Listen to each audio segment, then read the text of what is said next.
Puji Tuhan, salam sejahtera bagi kita sekalian. Berjumpa lagi dalam ibadah online Gereja Pantai Kosta di Indonesia, Jalan Tamrin, Palu. Hari ini kita percaya bahwa kuasa Tuhan tidak pernah terbatas bagi kita semua. Tetap semangat dan tetap bersyukur kepada Allah, sebab Dialah punya kita dan kita punya Dia. Puji Tuhan. Mari kita mulaikan ibadah ini. Kita berdiri, saudara yang ada di rumah dan kami yang ada di sini. Tetap merenungkan kasih setia Tuhan yang luar biasa, yang besar dan ajaib bagi kita. Haleluya Yesus. Terima kasih Tuhan.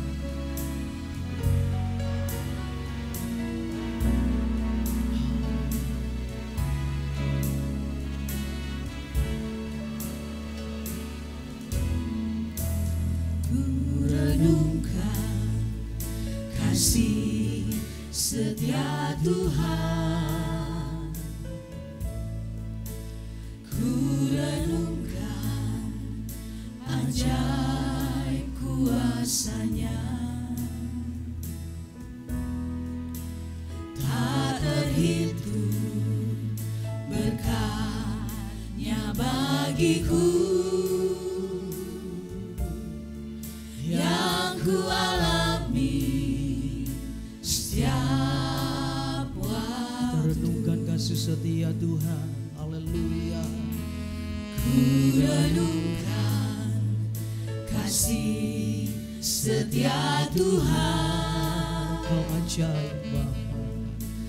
ku renungkan ajaib kuasa-Nya, Haleluya.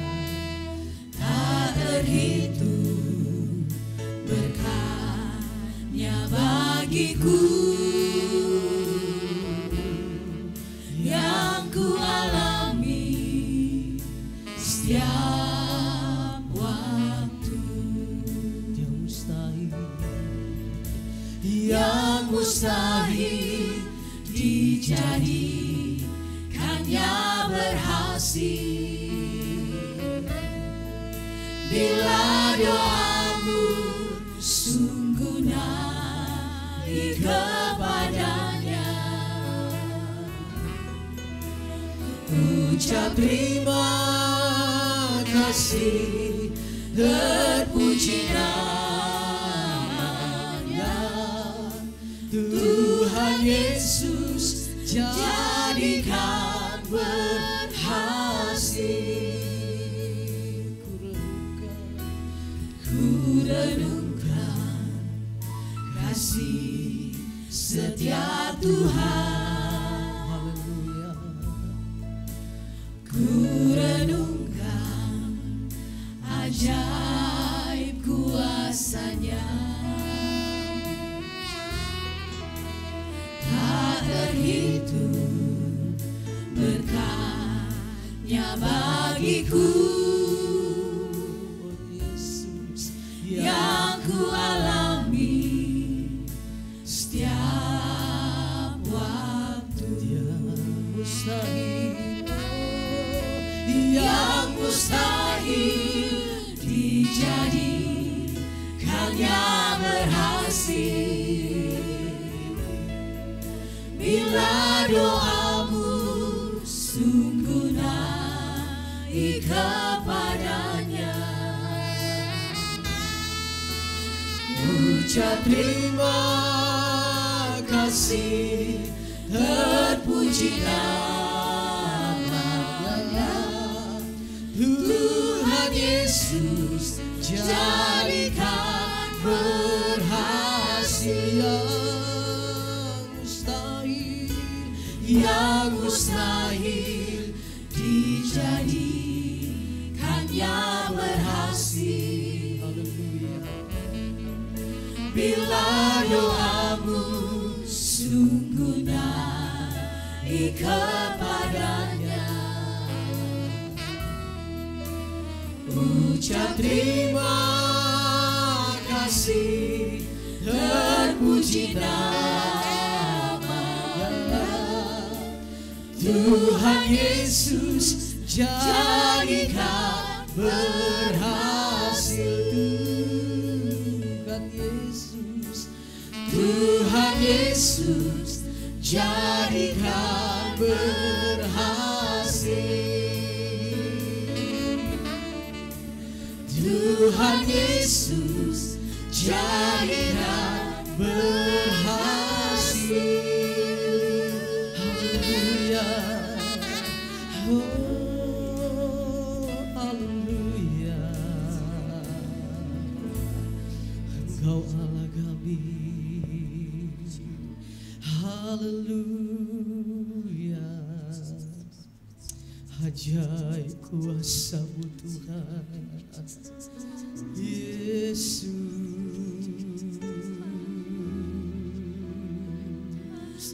Terpujilah nama-Mu, Engkau Allah yang besar. Terima kasih Tuhan. Terpujilah nama-Mu Tuhan. Bersyukur hanya kepada-Mu. Haleluya, haleluya. Terima kasih Tuhan. Engkau Tuhan yang hebat bagi kami. Engkau Allah yang berkuasa. Yesus.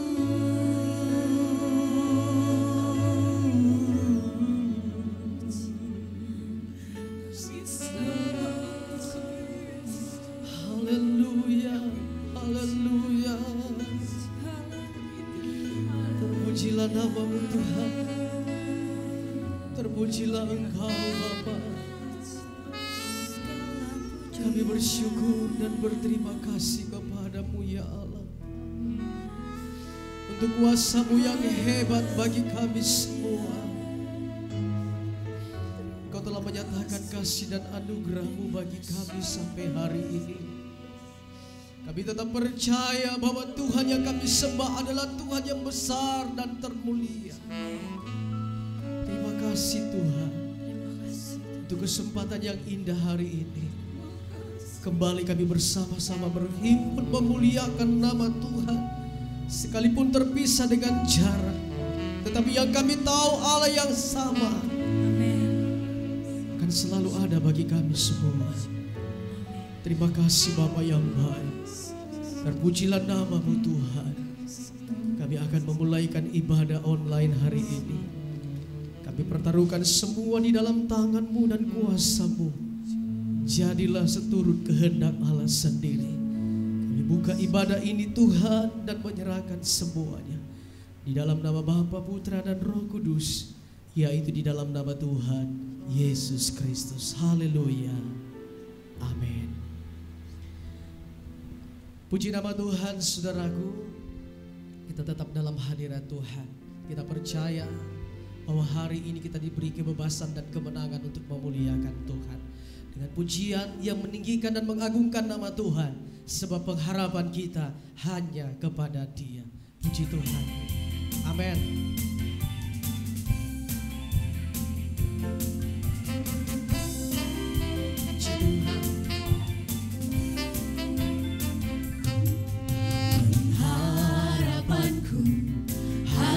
Yesus saja yang mati di atas saljuhan. Dia gembala jiwaku yang sungguh. Yesus Dia harapanku, pengharapanku. Haleluya. Pengharapanku hanya Yesus saja yang mati di atas saljuhan. Dia gembala jiwaku yang sungguh. Yesus Dia harapanku. Yesus harapan jiwaku. Haleluya. Yesus melepas dosaku. Dia pohon selamat dan kesenanganku. Yesus dia harapanku. Pengharapanku, haleluya. Pengharapanku hanya Yesus saja, yang mati di atas Golgota. Puji Tuhan, Dia gembala jiwaku yang sungguh. Yesus dia harapanku. Yesus harapanku. Yesus harapan jiwaku. Yesus melepas dosaku. Dia pohon selamat dan kesenanganku. Yesus dia harapan. Yesus harapanku. Oh, Yesus harapan jiwaku. Haleluya. Yesus melepas dosaku. Dia pohon selamat dan kesenanganku. Yesus dia harapanku. Haleluya. Dalam nama Yesus, Dalam nama Yesus ada kemenangan. Dalam nama Yesus, dalam nama Yesus iblis dikalahkan. oh, Dalam nama Tuhan Yesus siapa dapat melawan? Dalam nama Tuhan Yesus ada kemenangan. dalam nama Yesus, Dalam nama Yesus, dalam nama Yesus ada kemenangan. puji Tuhan. Dalam nama Yesus, dalam nama Yesus iblis dikalahkan. Dalam nama Tuhan Yesus siapa dapat melawan? Dalam nama Tuhan Yesus ada kemenangan. Dalam nama Yesus, haleluya. Dalam nama Yesus, dalam nama Yesus ada kemenangan. Dalam nama Yesus, dalam nama Yesus iblis dikalahkan. Dalam nama Tuhan Yesus siapa dapat melawan?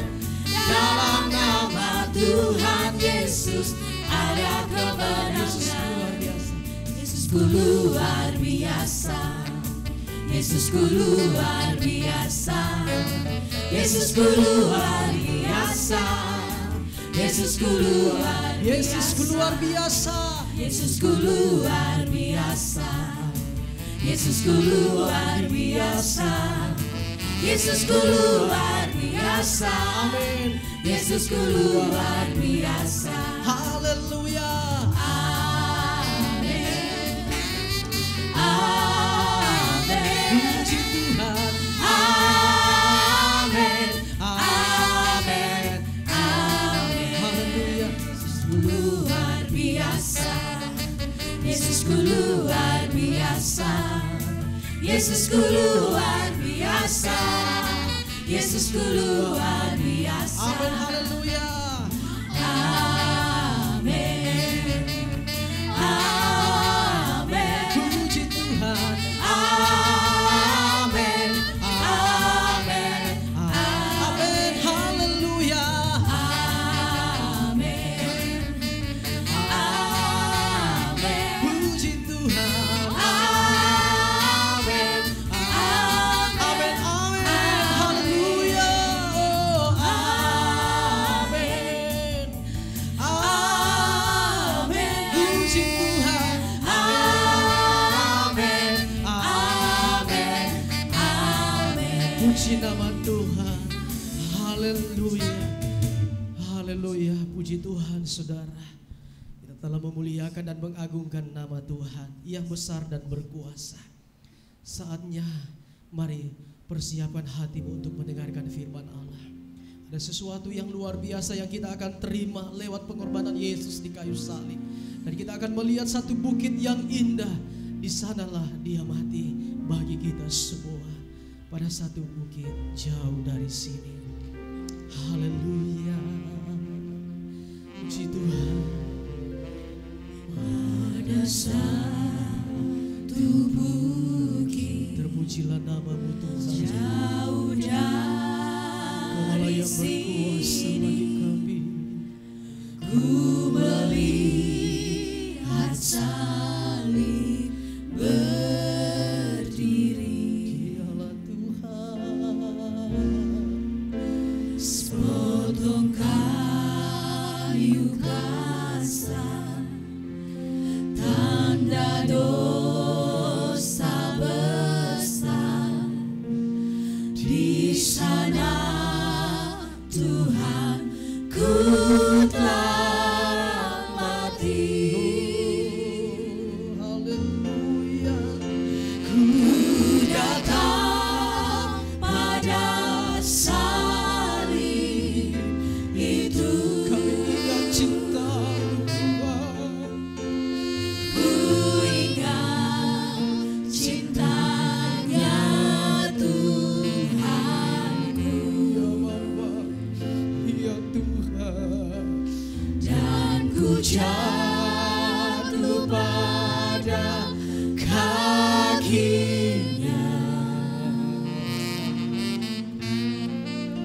Sana ku dapat ampun dosa.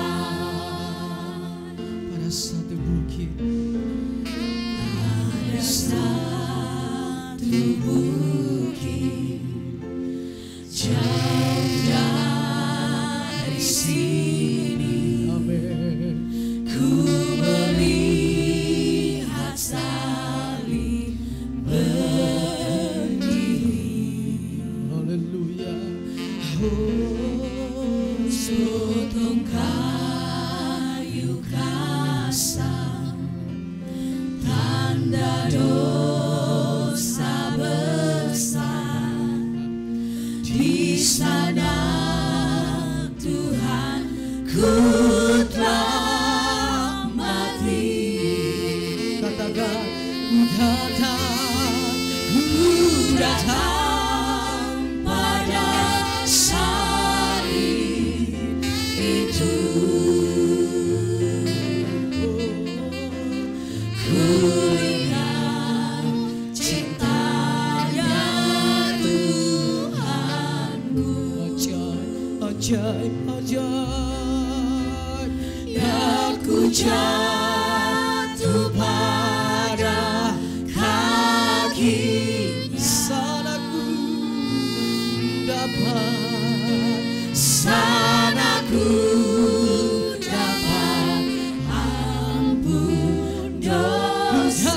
datang, haleluya, ku datang pada salib itu. Ajaib Bapa, ku Ku ingat cintanya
Engkau Tuhan yang hebat bagi kami. Bersyukur hanya kepadamu ya Tuhan. Terima kasih Bapa. Engkau Allah yang besar. Terima kasih Roh Kudus yang manis. Terima kasih Roh Kudus yang baik. Terima kasih Tuhan untuk hari ini.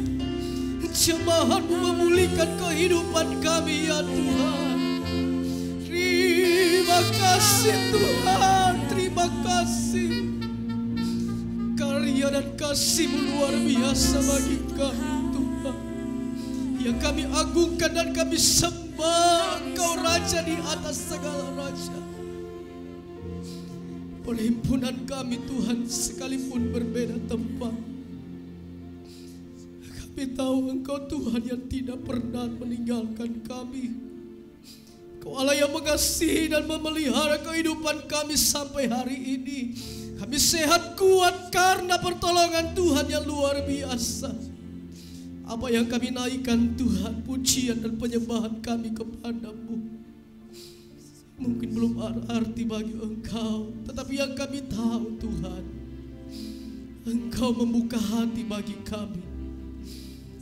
Engkau memberi yang terbaik bagi kami untuk hari ini. Kami lagi akan mendengarkan firman-Mu yang menjadi kekuatan bagi kami semua, agar setiap hati, setiap hidup, dimanapun, kapanpun kami berada Tuhan, kami tahu Yesus adalah Yesus yang terbaik bagi kami. Terima kasih Bapa di sorga, menyerahkan kehidupan kami ke dalam tangan-Mu. Untuk firman Tuhan yang akan disampaikan, hamba firman-Mu kami serahkan ke dalam tangan Tuhan. Kuduskan Tuhan, berbicara sesuai dengan kehendak Allah sendiri. Terpujilah nama-Mu ya Tuhan. Ini hidup kami dan ini hati kami. Kami mau menerima firman-Mu, sumber kehidupan. Di dalam nama Yesus kami bersyukur kepadamu. Haleluya. Amin. Segala puji bagi Tuhan yang telah memberi waktu dan kesempatan yang baik bagi saya dan saudara untuk beribadah lagi kepada Tuhan. Walaupun sampai saat ini kita melaksanakan secara online. Saya percaya berkat Tuhan menjadi bahagian kita sekalian. Hari ini kita akan melaksanakan ibadah disertai dengan perjamuan kudus atau perjamuan Tuhan. Pada minggu yang lalu tentu masih jelas dalam ingatan kita pada ibadah memperingati hari Pentakosta atau pencurahan atau ketuangan Roh Kudus. Kita sudah mendengarkan firman Tuhan bahwa Yesus Kristus Tuhan kita adalah satu teladan hidup yang patut kita teladani. Sebab di seluruh kehidupannya Roh Kudus itu merupakan integral dalam kehidupannya. Artinya di seluruh kehidupan Yesus pada waktu ia datang ke dalam dunia menjadi manusia, ia sangat bergantung kepada pimpinan dan pengurapan kuasa Roh Kudus. Sehingga dia dilahirkan, dia dikandung, dilahirkan, kemudian melayani dan menyerahkan hidup di kayu salib. Semua dilakukan atas kuasa Roh Kudus. Dan pada waktu kebangkitannya pun dia dibangkitkan oleh kuasa Roh Kudus. Olehnya kita harus meneladani dia. Sehubungan dengan pencurahan Roh Kudus pada minggu lalu, kita melihat kebenaran firman Tuhan bahwa setiap orang harus mempunyai pengalaman dalam hidupnya dengan Roh Kudus. Ada dua bagian, adalah lahir baru atau dilahirkan kembali oleh kuasa Roh Kudus, dan kemudian ini merupakan pengalaman keselamatan. Hanya satu kali dialami oleh setiap orang, lahir baru di dalam kebenaran firman Tuhan, dan ini merupakan pengalaman keselamatan. Yang kedua adalah penuh dengan Roh Kudus atau dibaptis dengan Roh Kudus. Tujuannya adalah meningkatkan hidup kita dalam bersaksi untuk Tuhan, menyaksikan tentang Tuhan, menyaksikan tentang keselamatan, menyaksikan pengalaman kita bersama Tuhan, dan kesaksian kita akan menjadi efektif kalau kita dipenuhkan dengan Roh Kudus. Untuk hari ini saudara-saudara, kita akan melihat kebenaran firman Allah tentang perjamuan Tuhan. Kita membuka di dalam 1 Korintus pasal 11. 1 Korintus 11 ayat yang ke-23 mulai. Sebab apa yang telah kuteruskan kepadamu telah aku terima dari Tuhan, yaitu bahwa Tuhan Yesus pada malam waktu ia diserahkan mengambil roti, dan sesudah itu ia mengucap syukur atasnya. Ia memecah-mecahkannya dan berkata, inilah tubuhku yang diserahkan bagi kamu. Perbuatlah ini menjadi peringatan akan aku. Demikian juga ia mengambil cawan sesudah makan, lalu berkata, cawan ini adalah perjanjian baru yang dimeteraikan oleh darahku. Perbuatlah ini setiap kali kamu meminumnya menjadi peringatan akan aku. Sebab setiap kali kamu makan roti ini dan minum cawan ini, kamu memberitakan kematian Tuhan sampai ia datang. Puji Tuhan. Saudara-saudara, Rasul Paulus dengan jelas dan lugas memberi penjelasan tentang pelaksanaan perjamuan Tuhan atau perjamuan suci. Paulus berkata dalam ayat 23 tadi bahwa ia terima dari Tuhan secara langsung. Jadi soal sakramen perjamuan asa atau perjamuan Tuhan, ini adalah sesuatu yang penting bagi saya dan saudara laksanakan. Dan Rasul Paulus berkata ini dia terima dari Tuhan. Kita ingat Paulus pada waktu Yesus menjadi pelayan, menyaksikan tentang Injil selama kurang lebih 3,5 tahun, saudara-saudara. Paulus tidak termasuk di dalamnya. Justru Paulus seorang penentang. Dia tidak mengetahui tentang perjamuan Tuhan yang Yesus sering lakukan dengan murid-muridnya. Tetapi kita tahu bagaimana Paulus yang mulanya bernama Saulus itu dipanggil dan diproses Tuhan menjadi rasul. Memang ada banyak orang beranggapan Paulus itu bukan seorang rasul. Bahkan Paulus seorang penjahat berkaliber besar. Tapi kalau kita telusuri kehidupan Rasul Paulus yang sebelumnya bernama Saulus, merupakan rekam jejak yang perlu kita tahu. Siapa Paulus? Paulus memang atau Saulus sebelumnya itu dia terus terang mengaku bahwa dia adalah seorang penjahat. Kalau kita baca dalam 1 Timotius pasal 1, saudara-saudara, dan Galatia pasal 1, cukup panjang kalau kita baca, tapi kalau saudara membaca firman ini, saudara melihat rekam jejak kehidupan Paulus sebelum menjadi rasul.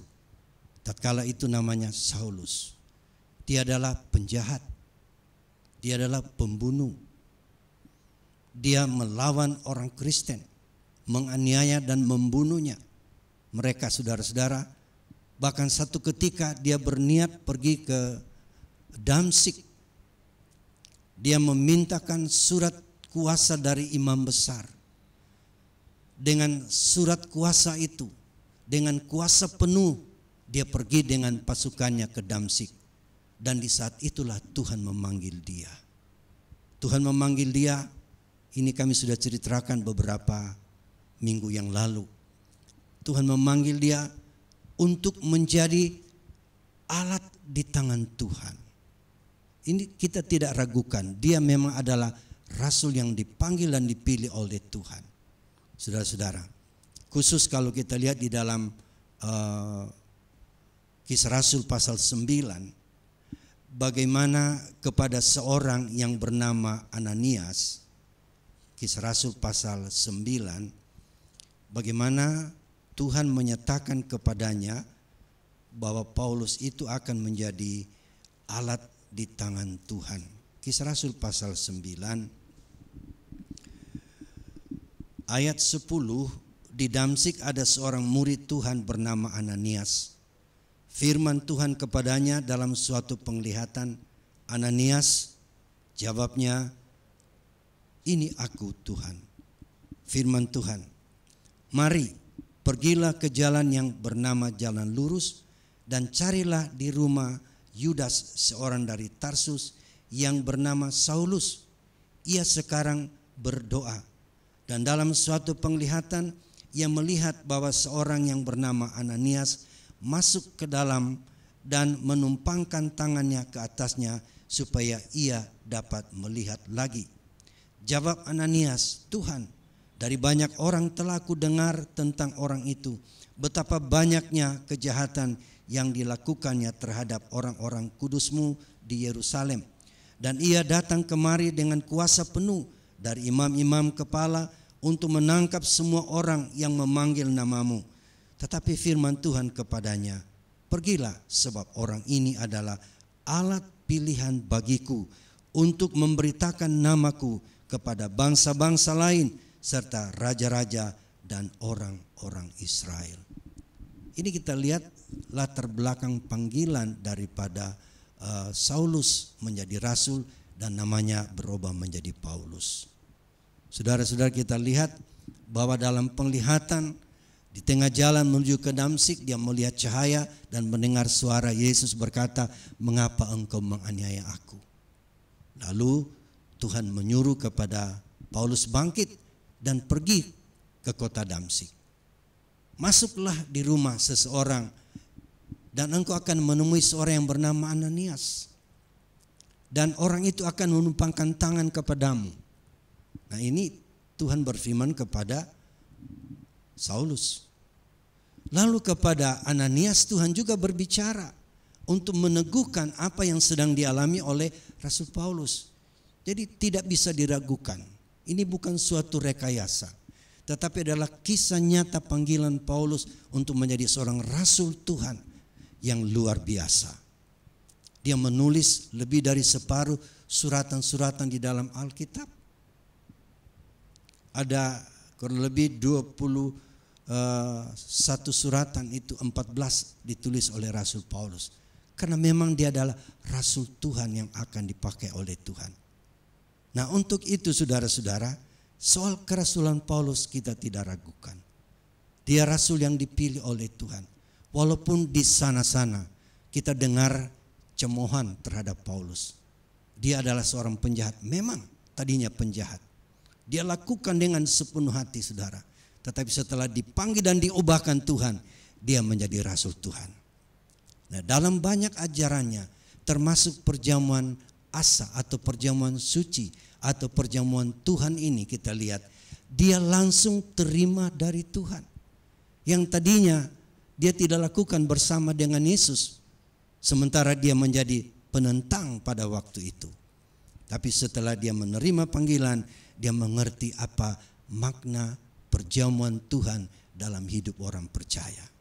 Nah, kita lihat saudara-saudara tentang perjamuan Tuhan ini.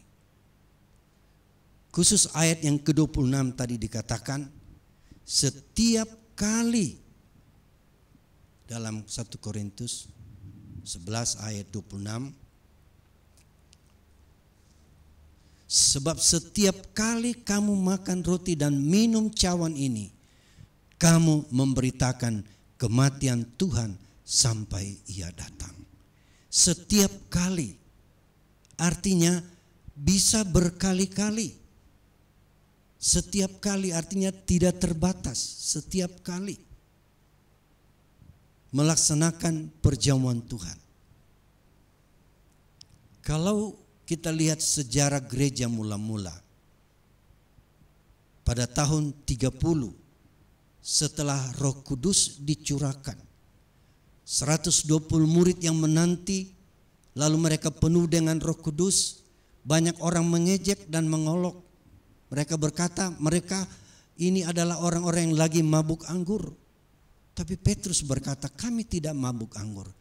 Ini masih pagi hari.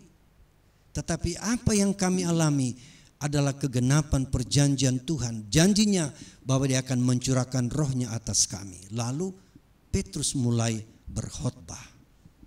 Lalu apa yang terjadi saudara-saudara? Banyak orang yang mendengar, hati mereka terharu. Lalu mereka bertanya, apa yang kami harus buat? Maka kita melihat saudara-saudara, Petrus berkata, bertobatlah dan berilah dirimu dibaptis, maka kamu akan memperoleh karunia Roh Kudus. Dan yang menerima tantangan itu kita baca kurang lebih 3.000 orang yang dibaptiskan. Inilah lahirnya gereja mula-mula, 3.000 jiwa dibaptis. Lalu kita melihat gaya hidup mereka sebagai jemaat yang mula-mula pada saat itu. Kita lihat dalam Kisah Rasul pasal 2 ayat yang 41 sampai 47. 41 sampai 47. Orang-orang yang menerima perkataannya itu memberi diri dibaptis, dan pada hari itu jumlah mereka bertambah kira-kira 3.000 jiwa. Mereka bertekun dalam pengajaran rasul-rasul dan dalam persekutuan, dan mereka selalu berkumpul untuk memecahkan roti dan berdoa. Maka ketakutanlah mereka semua, sedang rasul-rasul itu mengadakan banyak mujizat dan tanda. Dan semua orang yang telah menjadi percaya tetap bersatu, dan segala kepunyaan mereka adalah kepunyaan bersama.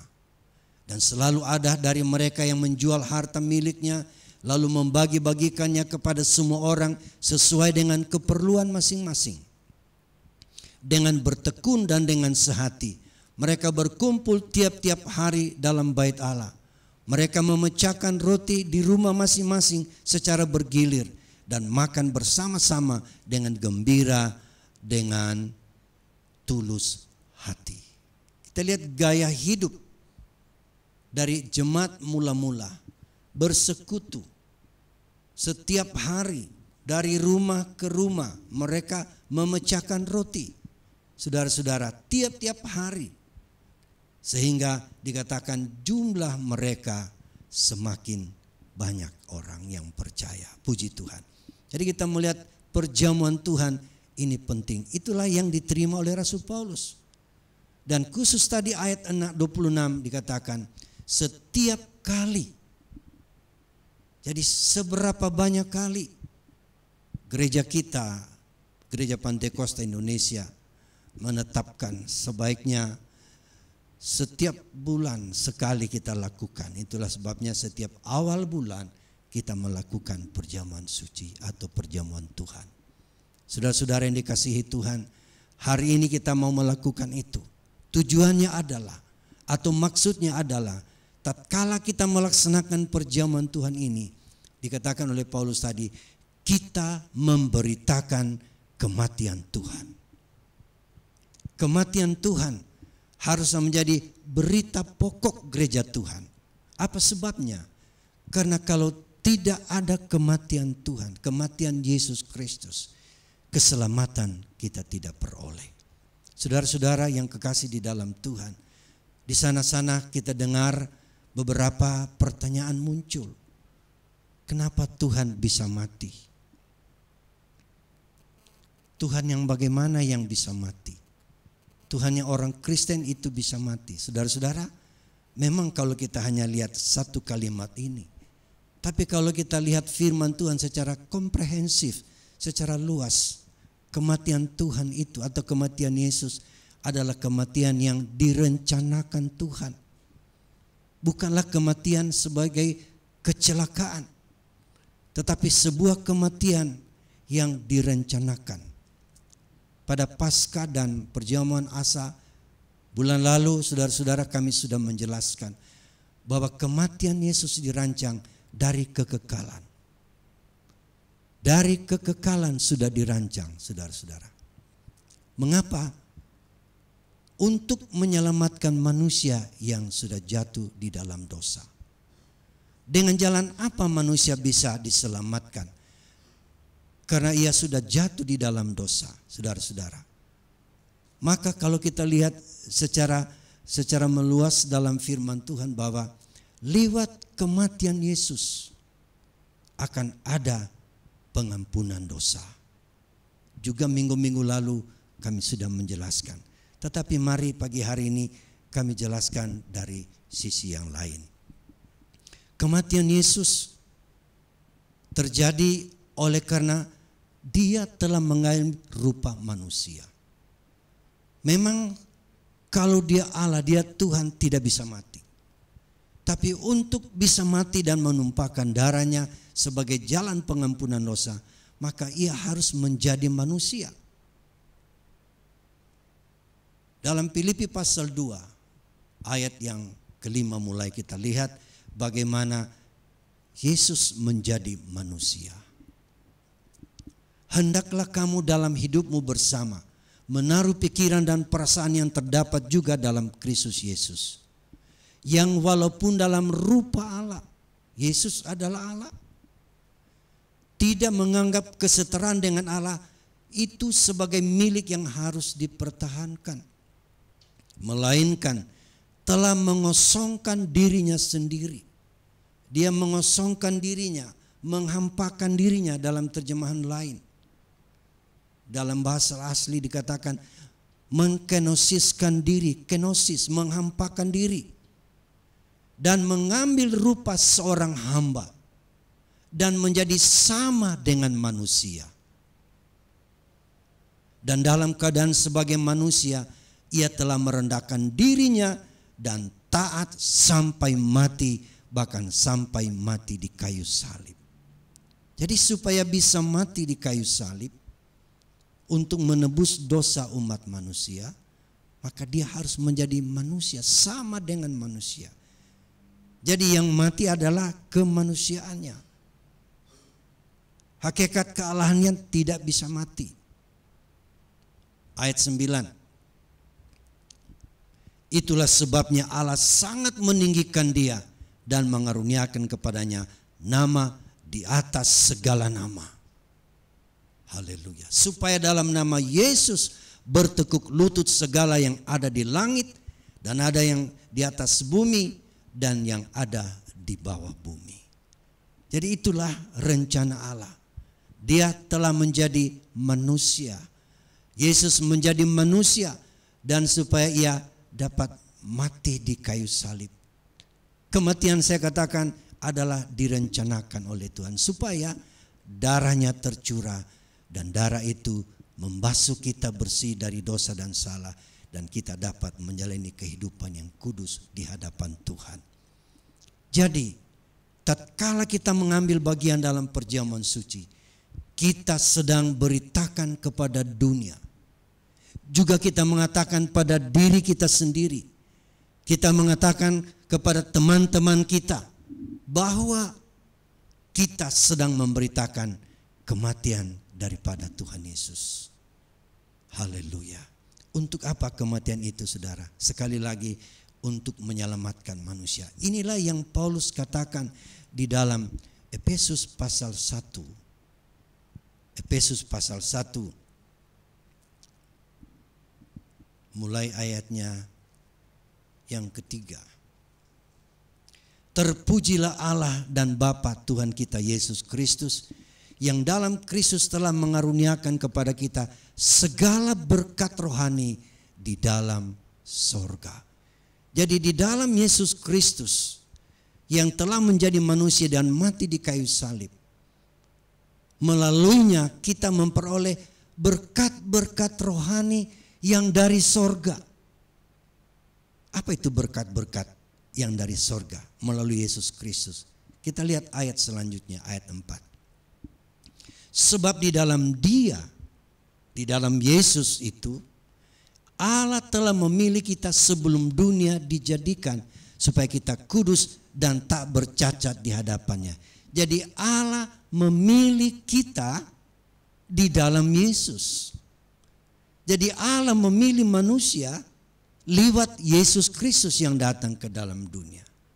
Bukan berarti Allah pilih-pilih yang sana, dipilih yang ini, tidak. Tapi pilihan sebenarnya datang dari kita. Kalau kita percaya kepada Yesus, maka kita menjadi umat pilihan Allah. Kalau kita mau merenungkan kata pilihan Allah, saudara-saudara. Yang pertama kita lihat Allah memilih satu bangsa supaya lewat bangsa itu firman Tuhan dinyatakan dan Yesus akan lahir dari bangsa itu. Supaya menggenapi apa yang direncanakan Tuhan tentang Yesus akan menjadi juru selamat. Mari kita lihat dalam Ulangan pasal 7. Dalam Ulangan pasal 7 ayat 6 sampai 7. Sebab engkaulah umat yang kudus bagi Tuhan Allahmu. Engkaulah yang dipilih oleh Tuhan Allahmu dari segala bangsa di atas muka bumi untuk menjadi umat kesayangannya. Ini bicara tentang orang Israel. Bangsa Israel adalah umat yang dipilih Tuhan. Ayat 8. Ayat 7. Ayat 7. Tadi ayat 6 kita bacakan. Bukan karena lebih banyak jumlahmu dari bangsa manapun juga, maka hati Tuhan terpikat olehmu dan memilih kamu. Bukankah kamu ini yang paling kecil dari segala bangsa? Jadi Tuhan memilih bangsa Israel ini bukan karena mereka bangsa yang besar, tapi dikatakan justru bangsa yang paling kecil. Dan memang kalau kita lihat bangsa Israel kecil dibanding dengan bangsa-bangsa lain. Sampai sekarang kalau kita lihat Israel itu di dalam peta kita lihat kecil betul daerahnya. Tetapi mereka dipilih Tuhan. Untuk apa? Supaya lewat bangsa ini akan datang Yesus sebagai juru selamat umat manusia. Dinubuatkan dalam kitab Ulangan juga pasal 18 ayat 18. Seorang nabi akan kubangkitkan bagi mereka dari antara saudara mereka. Seperti engkau ini, aku akan menaruh firmanku di dalam mulutnya, dan ia akan mengatakan kepada mereka segala yang kuperintahkan kepadanya. Tuhan berkata kepada Musa bahwa dia akan membangkitkan seorang nabi dari antara mereka. Ini bicara tentang Yesus. Yesus, saudara-saudara. Memang ada orang paksakan ayat ini untuk menunjukkan kepada nabi mereka. Tapi kalau kita telusuri ayat ini menunjukkan tentang Yesus yang datang ke dalam dunia, mengambil rupa manusia, dan dia menghambakan dirinya dan taat sampai mati di kayu salib. Itulah Yesus Tuhan juru selamat saya dan saudara. Puji Tuhan, haleluya. Jadi saudara-saudara yang kekasih di dalam Tuhan, Paulus berkata bahwa berkat rohani dari sorga melalui Yesus Kristus. Yang pertama, kita menjadi umat yang dipilih. Tatkala kita percaya Yesus sebagai juru selamat, kita sebagai umat yang dipilih oleh Tuhan. Yang kedua, berkat yang kedua kita lihat kembali kepada Efesus pasal 1 tadi. Efesus pasal 1.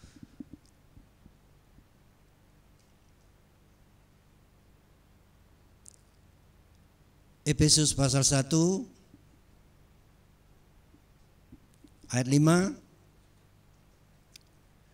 Dalam kasih ia telah menentukan kita dari semula oleh Yesus Kristus untuk menjadi anak-anaknya sesuai dengan kerelaan kehendaknya.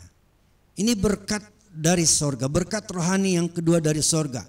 Selain kita menjadi umat pilihan, kita dikatakan mendapat status baru sebagai anak-anaknya.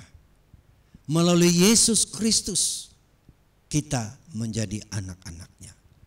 Yohanes 1, kalau kita lihat bagaimana kita diberi hak menjadi anak-anak Allah.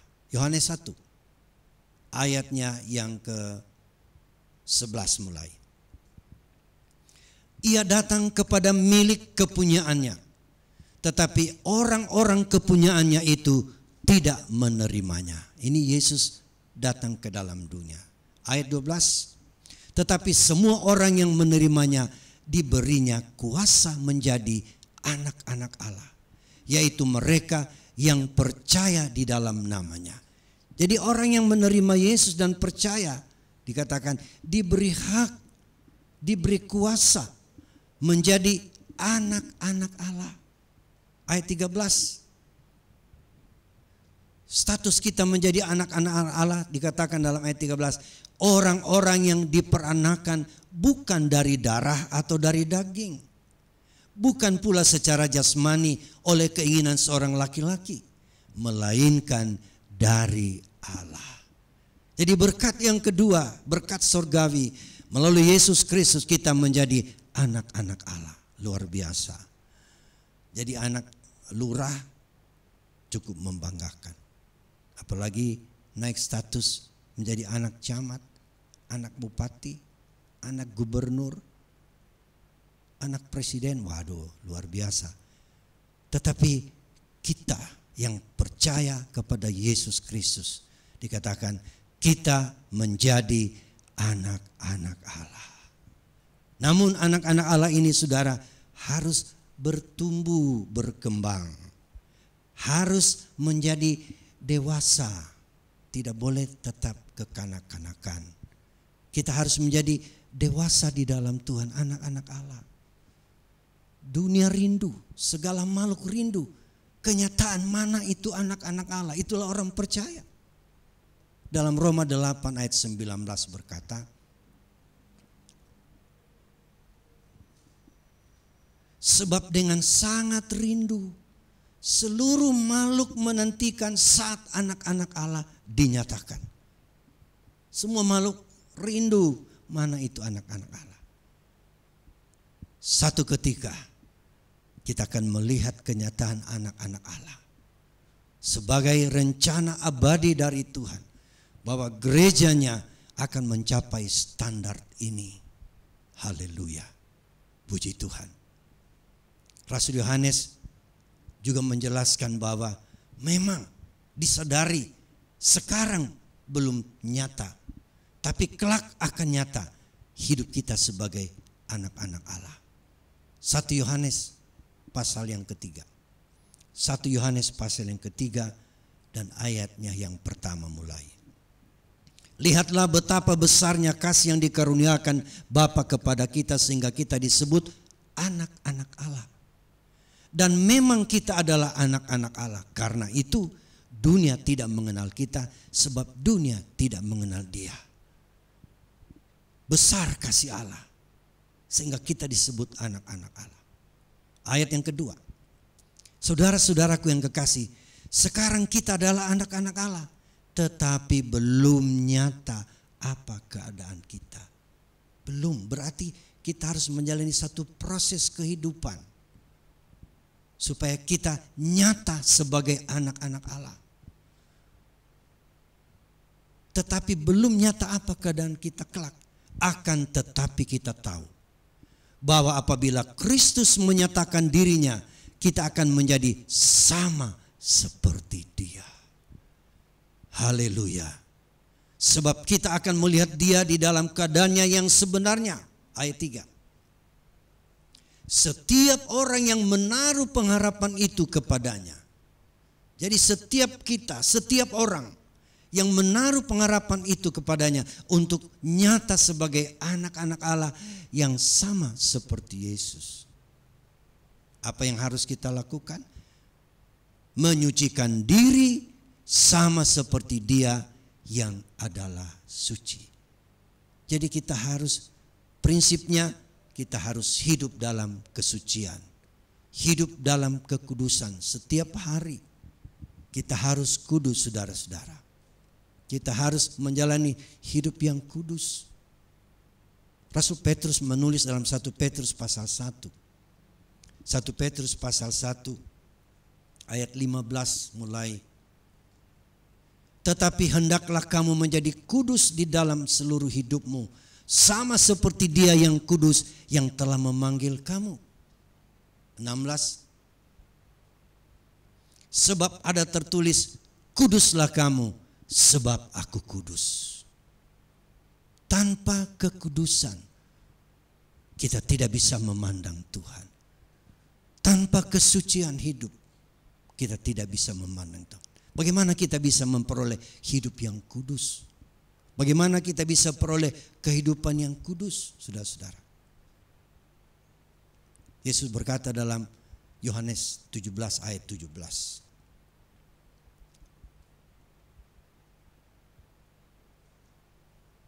Kuduskanlah mereka dalam kebenaran, firman-Mu adalah kebenaran. Jadi kita harus hidup sesuai kebenaran firman. Kalau kita hidup sesuai kebenaran firman, maka kehidupan yang kudus bisa kita jalani. Kita harus hidup dalam kebenaran firman Tuhan. Firman yang tertulis. Kitab suci adalah firman Tuhan yang perlu saya dan saudari miliki, membaca, merenungkan, dan menghayatinya supaya kekudusan itu menjadi bahagian kita. Juga saudara-saudara, darah Yesus yang tercurah di salib Golgota itu adalah darah yang menguduskan kita. Korban yang mengempakan darah telah dibayangkan dari kitab Kejadian sampai pada perjanjian baru. Ada darah yang dicurahkan untuk apa? Dengan penumpahan darah akan ada kekudusan. Ibrani pasal yang ke-9 ayat 22. Ibrani 9 ayat 22. Dan hampir segala sesuatu disucikan menurut hukum Taurat dengan darah. Dan tanpa penumpahan darah tidak ada pengampunan.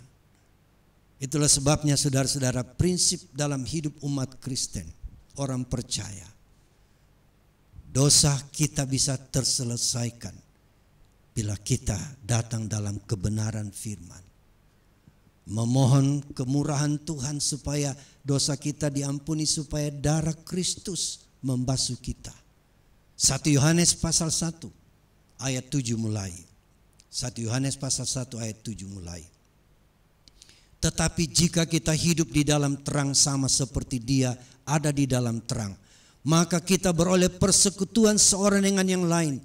Dan darah Yesus anaknya itu menyucikan kita daripada segala dosa. Ayat 8. Jika kita berkata bahwa kita tidak berdosa, maka kita menipu diri kita sendiri dan kebenaran tidak ada di dalam kita. Artinya tidak ada manusia yang luput daripada dosa. Sejak dikandung, kata Mazmur, kita dikandung dalam dosa. Kemudian dilahirkan di dalam dosa, dalam tabiat dosa. Maka hidup manusia seluruhnya setelah Adam dan Hawa jatuh dalam dosa telah berbuat dosa. Hilang kemuliaan. Roma 3 ayat 10, Roma 3 ayat 23. Tidak usah kita baca, jelas itu. Ayat 9 dalam 1 Yohanes pasal 1 tadi. Jika kita mengaku dosa kita, maka Ia adalah setia dan adil sehingga Ia akan mengampuni segala dosa kita dan menyucikan kita dari segala kejahatan. Jadi darah Kristus tercurah di salib supaya kita bisa memperoleh kehidupan yang kudus di hadapan Tuhan. Haleluya. Inilah saudara-saudara merupakan berkat yang keempat yang dikatakan berkat rohani dari sorga. Berkat rohani dari sorga. Kita lihat, ya itulah dosa kita diselesaikan, dosa kita ditebus, dosa kita diampuni. Sebagai ayat dalam Efesus pasal 1 kita lihat dalam ayat 7. Ayat 7. Sebab di dalam Dia, di dalam Yesus, dan oleh darahnya kita beroleh penebusan, yaitu pengampunan dosa menurut kekayaan kasih karunia-Nya. Inilah kekayaan rohani, berkat rohani dari sorga yang kita peroleh melalui Yesus Kristus. Yang kalau kita buat perjamuan Tuhan, kita ingat kematiannya. Bahwa kematian Tuhan itu mendatangkan berkat dalam hidup saya dan saudara. Kita melihat kita ditebus dari dosa. Ada juga orang berpendapat susah-susah harus mati untuk menebus dosa. Diampuni aja sudah selesai. Saya baru membaca sebuah tulisan seperti itu. Kok susah-susah Yesus datang dalam dunia jadi manusia lalu mati di kayu salib. Cukup diampuni saja. Tapi prinsip Alkitab, dosa tidak akan terselesaikan tidak diampuni jikalau tidak ada penumpahan darah. Kenapa saudara-saudara? Karena waktu dosa menjangkiti manusia di Taman Eden, kehidupan yang abadi yang dimiliki oleh manusia tanpa dosa itu terputus oleh karena dosa, diputuskan oleh kematian. Sehingga Roma 6 ayat 23 berkata, upah dosa itulah maut. Bagaimana Tuhan mengeluarkan kita daripada maut itu? Tidak lain dengan jalan Tuhan membuat penebusan lewat juga maut atau lewat kematian Yesus supaya darahnya tercurah di salib. Haleluya. Jadi kita ditebus. Kalau kita ditebus oleh Tuhan Yesus, berarti kita menjadi miliknya Yesus. Haleluya. Berarti saudara-saudara, dulunya kita milik orang. Ya memang, setiap orang yang berdosa itu dalam kewenangan iblis. Iblis yang menguasai. Iblis menjadi bapa kita, bapa pembohong. Tatkala kita hidup dalam dosa, iblislah bapa kita. Tetapi Yesus datang menebus kita dari hidup itu, dari dosa. Dia membayar kita dengan darah yang mahal. Harga tebusan jiwa itu mahal, saudara-saudara. Jiwamu dan jiwa saya dipandang Tuhan sangat mahal. Matius 6 ayat 26 berkata, Matius 16 ayat 26.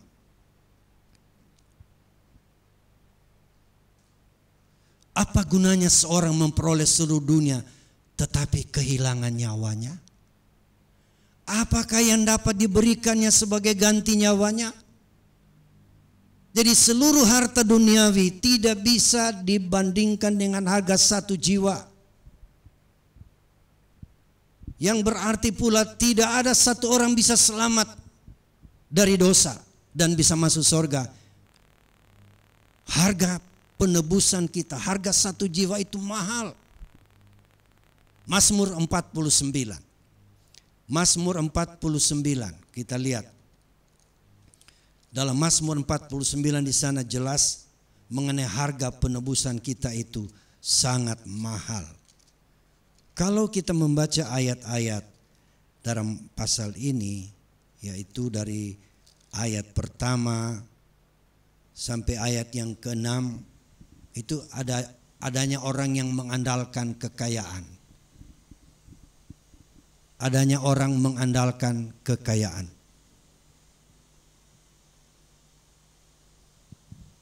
Khusus ayatnya yang ke-7. Mereka yang percaya akan harta bendanya dan memegahkan diri dengan banyaknya kekayaan mereka, tidak seorang pun dapat membebaskan dirinya atau memberikan tebusan kepada Allah ganti nyawanya. Karena terlalu mahal harga pembebasan nyawanya dan tidak memadai untuk selama-lamanya. Harga pembebasan satu nyawa, satu jiwa itu terlalu mahal. Tidak dapat dinilai dengan nominal apapun, saudara-saudara. Tetapi harga ketebusan saya dan saudara, hanya satu yang dapat menebus saya dan saudara. 1 Petrus 1 ayat 18 sampai 19 sebagai yang terakhir.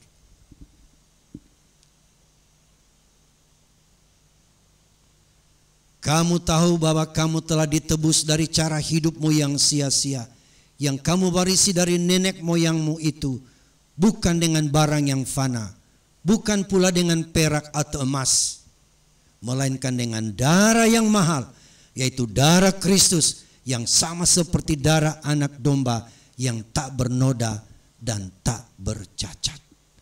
Itulah harga penebusan kita. Sebagai berkat rohani yang datang dari sorga, kita mendapat penebusan.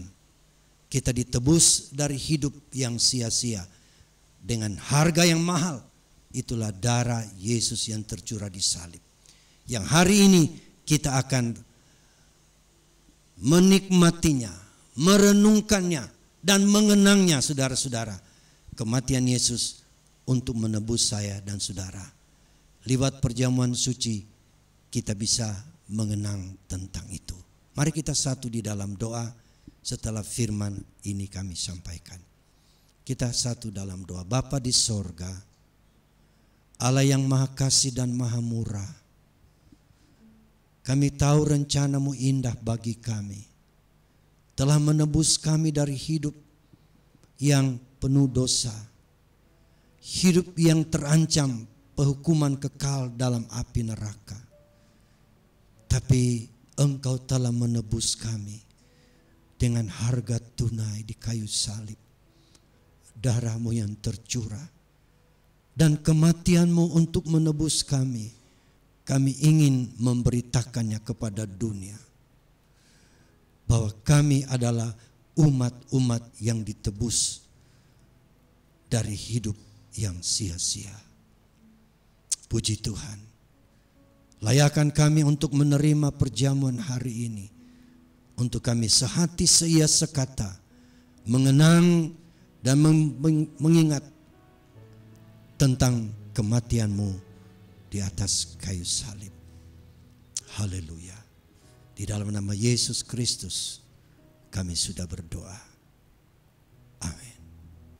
Bapak Ibu sekalian yang kami kasih dalam Yesus Kristus, saatnya kita akan ambil bagian di dalam perjamuan kudus. Untuk itu setiap keluarga yang turut mengikuti ibadah ini mempersiapkan semuanya, mengajak seluruh keluarga, seluruh kekasih yang ada dalam kelompok itu masing-masing mempersiapkan diri untuk menerima perjamuan kudus.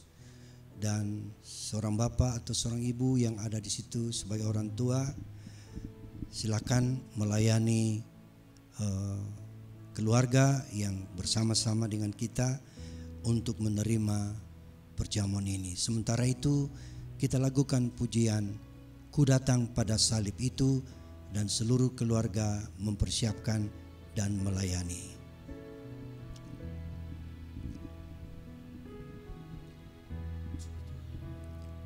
Ku datang pada salib itu,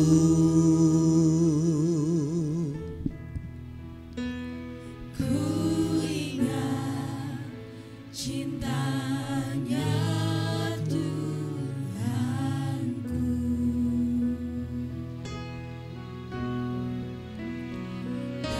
ku jatuh pada kakinya.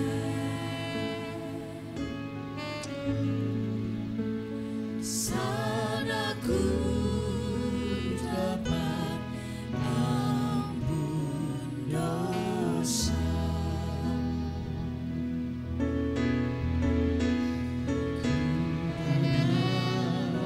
Pada salib itu, ku ingat cintanya Tuhanku,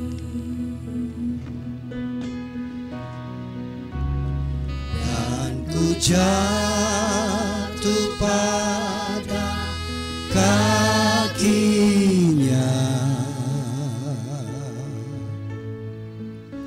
Sana ku dapat ampun dosa.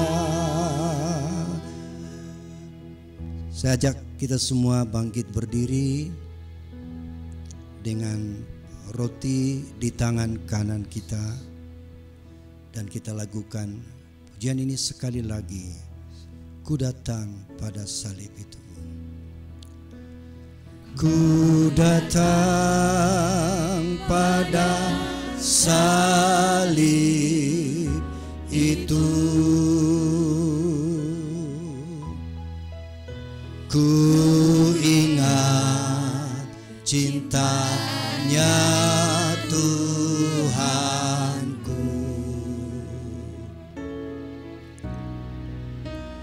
dan ku jatuh pada kakinya.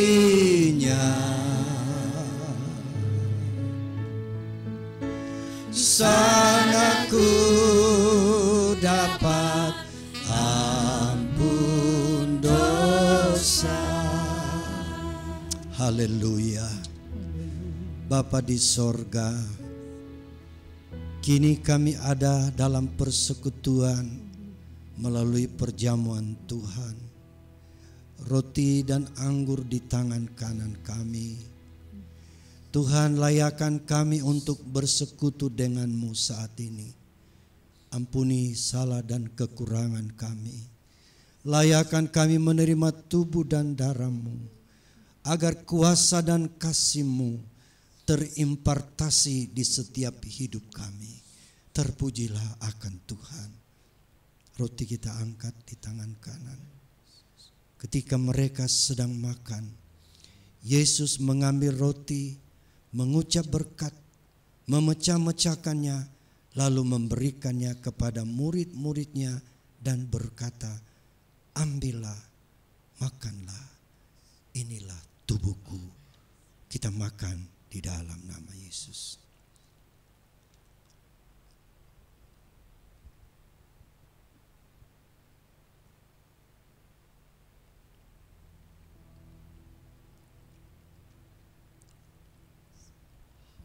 Puji Tuhan.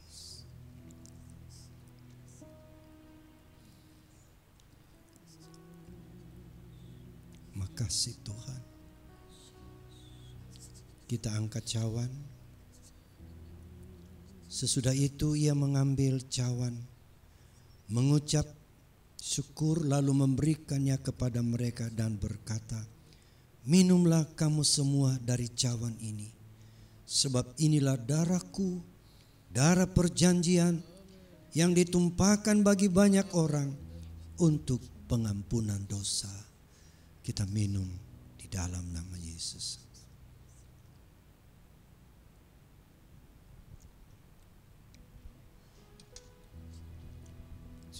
Puji Tuhan.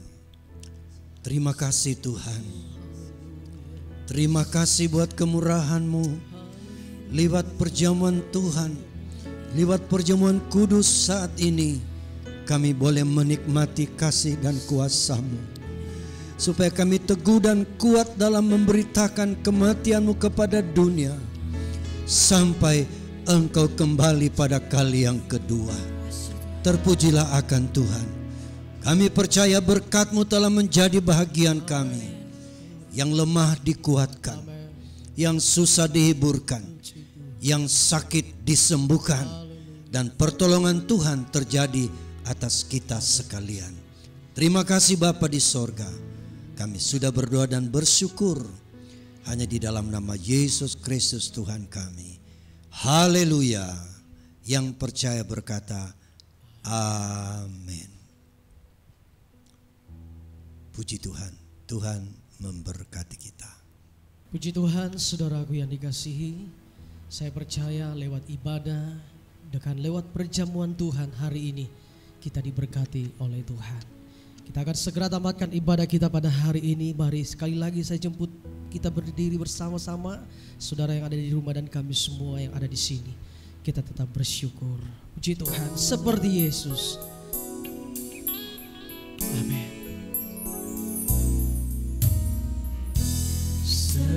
Seperti Yesus, seperti Yesus, itu saja yang ku minta.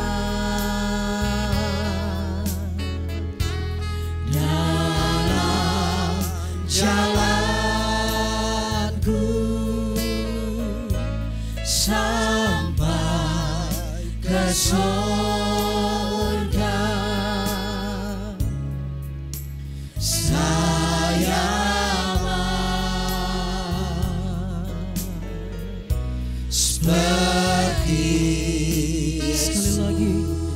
seperti Yesus. Haleluya.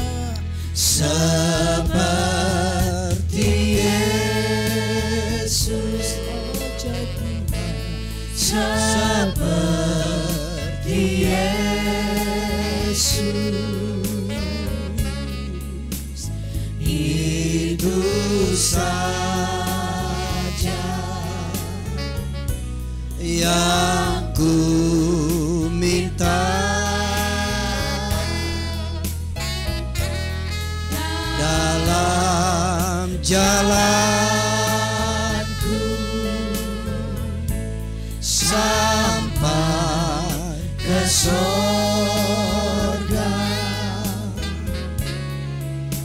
saya mau seperti Yesus. Saya mau seperti Yesus.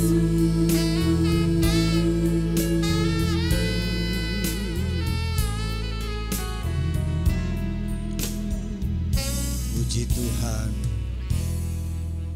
Terima kasih Bapa di sorga atas penyertaan-Mu dalam hidup kami. Terutama hari ini kami telah beribadah kembali bersama-sama memuji dan memuliakan Tuhan. Bahkan kami sudah mendengarkan firman-Mu. Apa yang kami sudah lakukan Bapa sempurnakan. Supaya ibadah ini menyenangkan hati Tuhan. Dan gilirannya berkat-Mu menjadi bahagian kami. Untuk kami nikmati selama kami hidup di atas muka bumi ini. Kami tidak lalai bersekutu satu dengan lain. Kami tidak lalai beribadah, mempermuliakan, membesarkan nama-Mu, memberitakan kematian-Mu Tuhan, sampai Engkau kembali pada kali yang kedua. Terima kasih dalam kesempatan ini kami berdoa untuk seluruh umat-umat Tuhan yang kami layani di kota ini.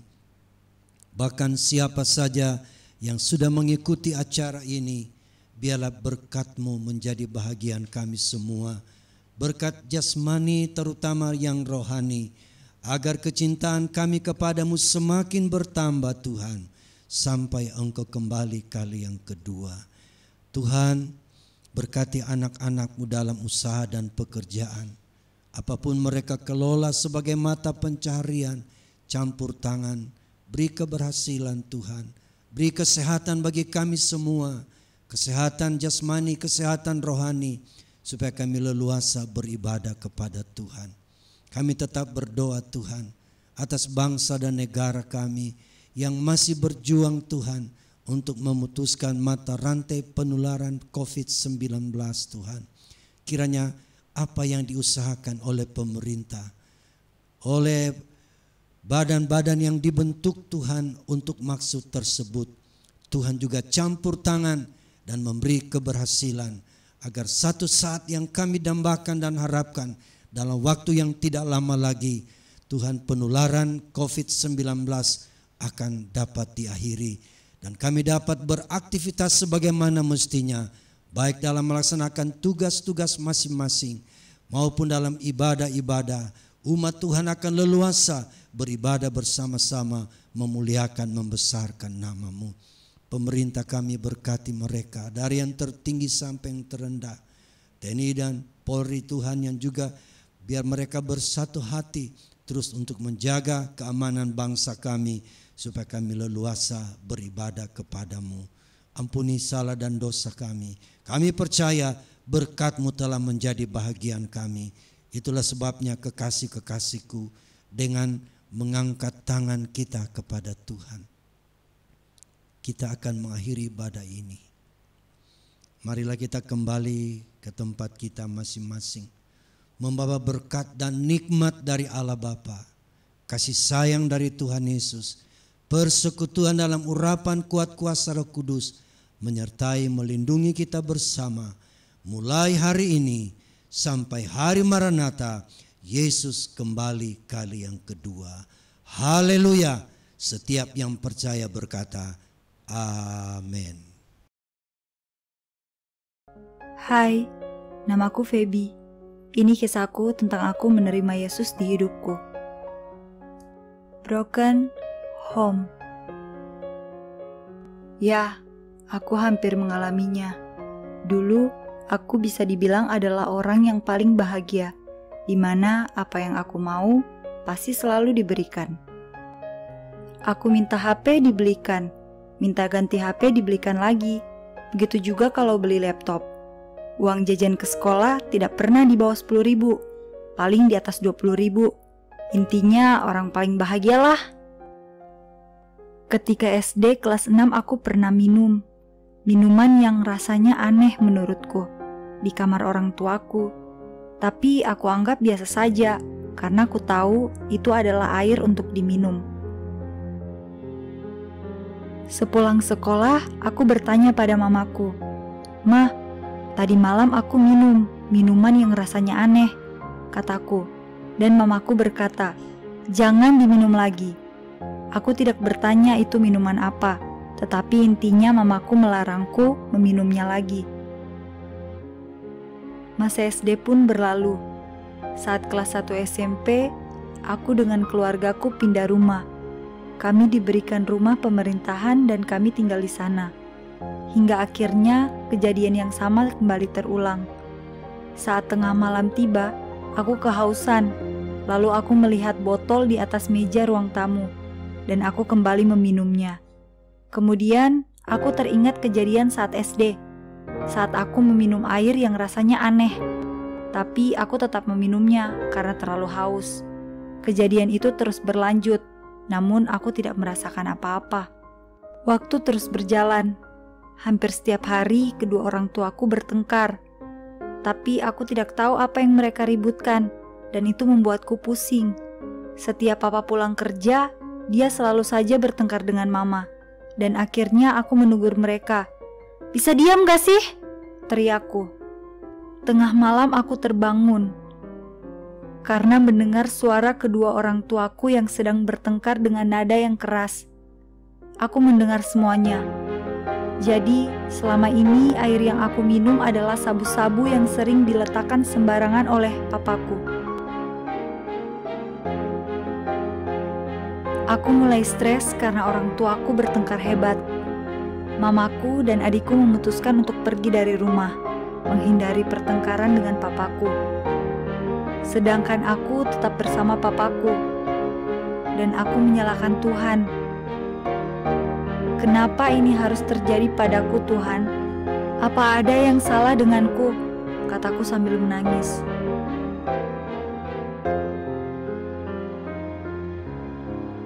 Keesokannya di sekolah, teman sekelasku bertanya, "Kamu kenapa?"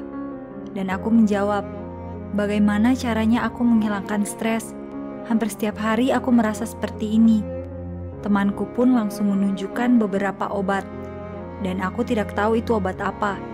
Dia hanya bilang bahwa obat ini dapat menenangkan pikiranku, dan dia memberikannya secara cuma-cuma. Dan aku pun mencobanya hingga ketagihan. Dan esok harinya, aku kembali memintanya. Tetapi dia berkata, "Obat ini tak lagi gratis. Belilah padaku, maka aku akan memberikannya." Karena aku merasa butuh, aku terus membelinya. Dalam waktu 2 minggu, aku kedapatan guru mengkonsumsi obat ini. Aku pun dipanggil ke ruang guru. Orang tuaku juga dipanggil ke sekolah. Untungnya aku tidak dikeluarkan dari sekolah. Aku hanya menerima skor selama beberapa hari untuk menenangkan pikiranku. Sesampaiku di rumah, papaku marah besar. "Kenapa kamu mengkonsumsi narkoba? Papa tidak pernah mengajarimu seperti ini," kata papaku. Padahal aku seperti ini karena perbuatan mereka. Aku pun menangis karenanya. Beberapa tahun kemudian, adikku pun lahir, dan aku percaya bahwa adikku adalah alasan kenapa orang tuaku tidak jadi bercerai. Tetapi entah kenapa, aku merasa hatiku masih rapuh. Saat di bangku SMA, aku sudah menjauhi narkoba. Tetapi aku tetap melakukan pergaulan bebas, di mana aku meminum minuman keras, merokok, dan sering pulang malam. Semua itu kulakukan sampai kelas 2 SMA. Aku punya seorang teman pria bernama Rudi. Dia tahu semua perbuatan burukku, karena aku sering bercerita tentang pergaulanku. Rudi pun menasihatiku, "Kamu pikir yang kamu lakukan itu benar?" Aku pun membalas perkataannya, "Menurutku benar, karena itulah kesenangan yang aku cari." Rudi kembali mengingatkanku, "Kalau kamu percaya Tuhan itu ada, tinggalkanlah semua itu. Tuhan telah menciptakanmu dengan begitu sempurna, tapi kamu malah merusaknya. Aku yakin Tuhan pasti masih menerimamu dan akan memperbaiki hatimu yang rapuh." Sesampaiku di rumah setelah pulang sekolah, aku mulai merenungkan perkataannya kemudian menangis. "Tuhan, mengapa Engkau masih memberikanku kesempatan untuk hidup di dunia ini? Padahal aku sudah menyakiti hatimu, Tuhan. Kenapa Engkau tidak menghukumku saja?" ucapku. Saat aku tertidur di malam hari, aku bermimpi bertemu dengan Yesus. Namun aku tidak dapat melihat wajahnya karena terlalu bercahaya. Kata Yesus dalam mimpiku, "Kau telah menyakitiku, anakku." Dia terus mengulang kata-katanya, dan aku hanya bisa menangis dalam mimpiku hingga aku tidak bisa terbangun dari tidurku. Mulai saat itu, aku berjanji pada diriku sendiri bahwa aku harus berubah, karena mimpi itu sangat menakutkan bagiku. Saat duduk di bangku kuliah, aku mengikuti ibadah gabungan dengan kampus lainnya. Ketika salah satu senior kami sedang menyembah, aku kaget karena dia menyembah dengan bahasa yang tidak aku mengerti. Kemudian tubuhku bergetar begitu hebat. Senior itu pun mendatangiku dan memegang kepalaku sambil berkata, "Tuhan telah mengampuni dosa-dosamu. Meskipun engkau sering menyakitinya, Dia tetap setia mengampunimu sampai kapanpun."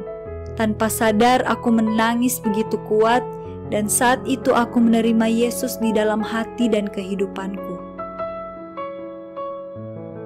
Satu hal yang menjadi pesanku untuk kalian yang mendengar kisahku: seburuk apapun kamu, sehancur apapun hatimu, Tuhan Yesus akan tetap merangkulmu dan tidak akan pernah meninggalkanmu.